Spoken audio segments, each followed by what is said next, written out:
Hey, this is John Young with the Weekend Sportsman. It's about mid ice fishing season, somewhere in that ballpark for those of us who only really hit December and January.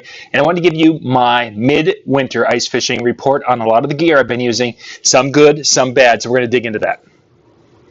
So today we're going to be looking at a little stool, a little camping type stool that we've been using in the fish house. I have a few children that come with me each time, and I picked up a bunch of these. These are, it's called a TravelChair from TravelChair.com.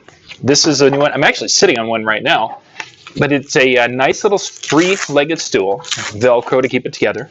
It folds out, and voila, we have our seat. Now this is a nice little chair in many ways. This particular one I believe was close to a 300-pound, 275-pound weight capacity. That's why I went with this.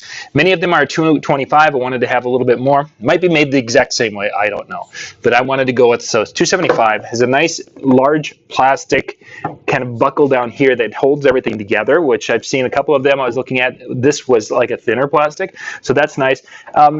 Could have larger feet for the fish house. Even camping, that's not that big of a foot, but you know what? They're super lightweight.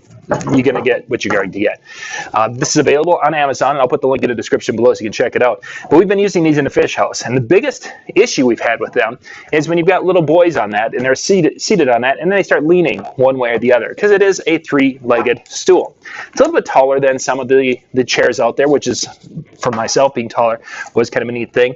We've been using these for pretty much the month of December, and now we're into early January. And so far, beyond them being a little tippy when you've got squirmy boys, they've been a great addition. I can go, and when I'm done, do the little Velcro thing around here, and then put it in an ice bucket, or in our case, we just throw it in the back of the Ranger in the sled, or the back, and we're good to go. I ended up picking up 4 of them, and so far, this was the spare, because I've got 2 boys that fish with me, and all have been doing very well so far this season. Again, link in the description below so you can check it out, but this is the Travel Chair from TravelChair.com. Thanks for watching.